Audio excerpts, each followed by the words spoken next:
Also Stand jetzt haben wir ungefähr 54% von den Bestellungen, die über unseren Onlineshop kommen, hatten irgendwas mit Clerk zu tun. Mein Name ist Julian Fechtner. Ich bin Inhaber und Geschäftsführer zusammen mit meinem Vater von Fechtner Modellbau. Ich bin verantwortlich für den IT-Bereich, den strategischen Bereich und die Weiterentwicklung von Fechtner Modellbau und bin allgemein für alles, was Automatisierung und KI-Entscheidungen betrifft, verantwortlich. Fechtner Modellbau ist ein spezialisierter Händler im Modellbausegment und haben da ein relativ komplexes Sortiment mit ungefähr 11.000 Artikeln.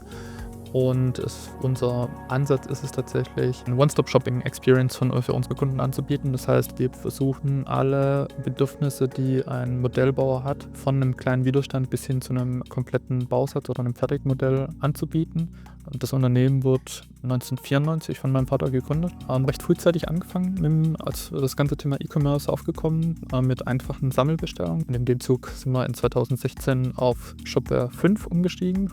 Und jetzt in 2024 kam dann mit der Abkündigung von Shopware 5 der nächste logische Schritt, zu Shopware 6 zu wechseln. Und wir haben ein sehr komplexes Sortiment und dazu noch recht groß. Und die Komplexität rührt daher, dass wir auf der einen Seite sehr, sehr viele ähnliche Produkte haben, die sich teilweise nur an der Aufhängung etc. unterscheiden und nur mit verschiedenen Bausätzen kompatibel sind. Und hier kommt tatsächlich der bislang manuelle Aufwand ins Spiel. Das heißt, wir müssen Kompatibilitäten pflegen, wir müssen Cross-Sellings pflegen. Und ist weiterhin eine sehr große Herausforderung, ist in der Vergangenheit ein sehr hoher manueller Aufwand gewesen, diese Themen einfach zu pflegen. In dem Schritt, wo wir auf Shopware 6 migriert sind, haben wir parallel nach einer Lösung gesucht, um datengetrieben dem Kunden eine automatisierte Lösung, dass wir eine automatisierte Lösung haben, dem Kunden die bestmögliche Shopping-Erfahrung zu bieten. Und in dem Zuge kam Clerk auf uns und das war ein Perfect Match. Das heißt, wir haben auf der einen Seite das Thema Cross-Sellings, Upsellings zum großen Teil automatisiert, können aber gleichzeitig unsere technische Expertise mit einbauen. Die KI-Suche super, das heißt, das ist eine Performance, die wir vorher nicht ansatzweise mit den Standard-Bot-Mitteln von Shopware abbilden könnten. Und grundsätzlich passt sich Clerk.io sehr, sehr gut in unserer IT-Strategie ein. Das heißt, wir haben auf der einen Seite eine nahtlose Integration in unseren Online-Shop.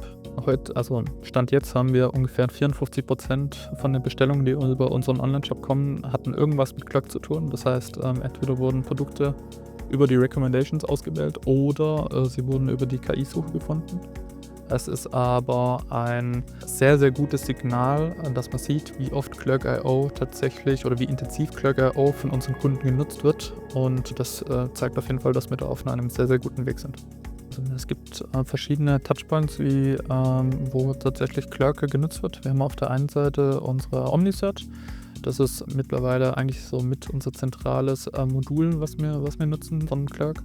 Und auf der anderen Seite haben wir an verschiedenen Stellen in unserem Online-Shop einen Recommendations-Banner, wo Topseller, Zubehörartikel, Cross-Sellings angezeigt werden. Die Daten, die wir von Clerk.io erhalten, sind sehr, sehr gut. Das heißt, wir können unsere technische Expertise einsetzen, um die Suchergebnisse für den Kunden zu verbessern. Insofern sind die Daten für uns, also nicht nur für die praktische Relevanz in unserem Online-Shop wichtig, sondern auch für unsere internen Prozesse, unsere Beschaffungsprozesse. Und die Daten sind valide und wirklich sehr, sehr gut. Wenn man vergleicht, die klassische KI-Suche ist in 2 Schritte untergliedert gewesen. Das heißt, wir haben auf der einen Seite eine Live-Suche gehabt, wo in einem kleinen Suchdialog der Kunde zwar sofort Vorschläge bekommen hat und wenn er seine Suche dann aber ausführt, kommt er auf eine Ergebnisseite. Diese 2 Facetten wurden zusammengefasst in der Omnisearch und grundsätzlich ist damit die Customer Journey deutlich verkürzt worden. Bedeutet, wir haben einen kompletten Schritt eingespart und das komplette Erlebnis, das Sucherlebnis ist deutlich verbessert worden. Also mein allerwichtigster Rat ist grundsätzlich bei diesen Entscheidungen, was KI-Funktionalitäten bei der Product Discovery betrifft, das ist kein Sprint, das ist immer ein Marathon. Das heißt, man kann nicht erwarten, man setzt ein Tool ein und einen Tag später oder einen Monat später gehen die Verkäufe durch die Decke. Auf der einen Seite ist es wichtig, dass man auch mit dem Tool arbeitet. Also das heißt, KI an für sich ist erstmal nur so gut wie der Bediener oder in dem Fall der Shopbetreiber. Unsere bisherige Erfahrung mit Clerk.io war durchweg positiv. Die grundsätzlichen Erfahrungen dann für unsere Kunden sind auch sehr, sehr positiv. Das heißt, wenn man einfach mit Kunden spricht und tatsächlich auch Vergleiche zieht, wird die Kauferfahrung als deutlich besser wahrgenommen. Und zusätzlich hat Clerk dazu geführt, dass verschiedene Fragen zu Kompatibilitäten, die teilweise telefonisch geklärt wurden, jetzt direkt im Onlineshop geklärt werden. Und jeder Anruf, der mit so einer Frage nicht zu uns kommt, ist ein guter verpasster Anruf. Also das heißt, da wurden tatsächlich auch wirklich manuelle operative Tätigkeiten ersetzt und wir konnten uns auf die Beratung weiter fokussieren.